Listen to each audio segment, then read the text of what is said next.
Hi, I'm Max. I'm a surfboard shaper and surf coach from Cornwall, and today we are looking at the differences between shortboards and mid-lengths, what conditions you might use one in the other, and which one might be right for you. Mid-lengths are the middle length in between that and longboards, and shortboards, they're usually classed as 6'4" and below. Can roughly be split up into 4 categories. High performance shortboards, these are ones that have a lot of rocker for very good surfers. They're quite thin and pointy, and the volume is usually pretty low on these boards. Grovellers are usually wider, thicker to pack more volume in. Often they have a rounder nose and a square tail, which would help you keep speed up in smaller waves. Then we've got the everyday shortboards to be used for a majority of shortboard conditions. These are basically non-pro level boards for good surfers. Also fitting into the shortboard categories is twin pins and like performance fishes. They usually feature similar dimensions, maybe a little bit wider to a high performance shortboard, and they're for surfers who are looking for a faster, looser twin fin feeling in that shortboard size. Mid-lengths have a little bit less variation. The majority will work in a larger range of conditions than shortboards just because they float people better and you can get more waves of them. Mid-lengths with flatter rockers and more round, wider outlines will suit smaller waves better, and the more pulled in and higher rocker, thinner mid-lengths will suit bigger waves. With shortboards being smaller in length and in volume, they're a lot sinkier, so you have to be consistently popping up, quite accurate with your positioning on the board and your paddling, so not sinking the board when you're paddling. There's a very small area underneath the chest where the majority of the thickness is.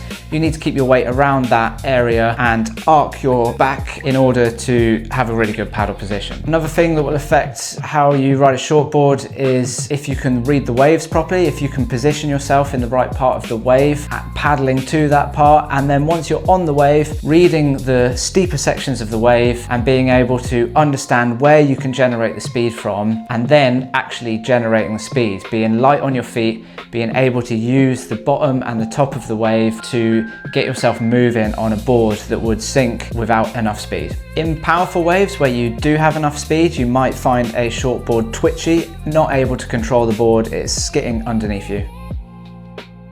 If you do want to go out, make those shortboard maneuvers, if you want to do cutbacks in a tighter arc than you would on a mid-length, then you need to match up the conditions to the board. So a groveller is going to be better in smaller and weaker waves, onshore, a low swell period. If it's small, quite punchy, offshore conditions, you've got enough power in the wave, even if it's not very big. Something like a hollow beach break, a reef break. Then you can go for an everyday shortboard, so long as you have the ability to paddle it, as I explained before. You'll have to work a little bit harder to get the speed on the wave, but once you do get it, you'll be rewarded by a good turn at the end. If it's really pumping out there and you're feeling really good, maybe you've had a Red Bull, you've psyched yourself up, then go for the high performance shortboard. If you've bought that board and you're going for it on the day, then go for it.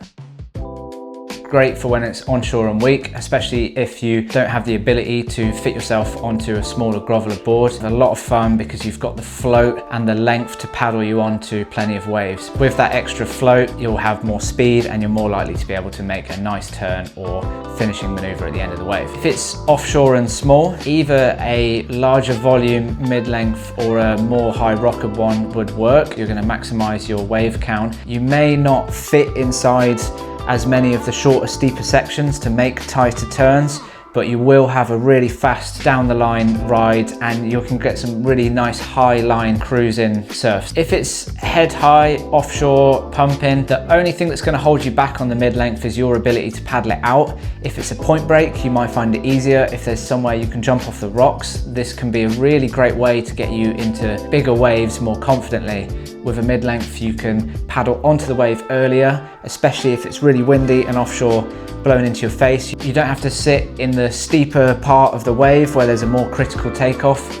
You may also find yourself getting into more barrels this way because you're on more waves and you're more stable and ready for when the lip is going to come over your head. So any of the above conditions, but it's busy or you're a bit tired, this is a really great time to go on a mid-length.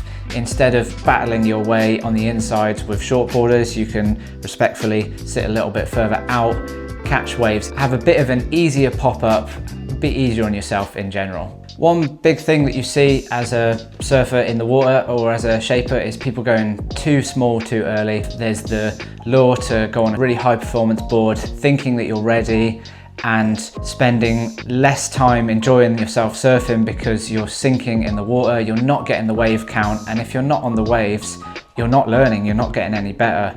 So if you can learn to turn a bigger board, a mid-length, you can definitely turn a shorter board. An answer to this possibly is having a higher volume shortboard, something we make here at Hand-Laid Egg. Essentially an everyday shortboard features a similar well paddling shape to that of a mid-length, but it is in a shorter package, so it fits inside shorter waves, is able to duck dive and get you out. Another problem we see quite a lot is intermediate surfers jumping on grovellers. Because they're high volume shortboards, they see them as an option to take out in the bigger waves, but these boards are flatter rockers, they more tendency to nosedives, they don't actually work in the steeper conditions as well, so it's more about finding thickness and volume that's suited to your weight rather than something that's just shorter. In summary, it's all about doing what you feel right is on the day and also matching up the conditions to the board. More often than not, you'll have a good time on the mid-length. If you are committed to progressing into more shortboard maneuvers, don't jump down onto a really short board too early. Think about the thickness and the volume that floats you. Remember the point of surfing, which is to get lots of waves and have fun. See ya.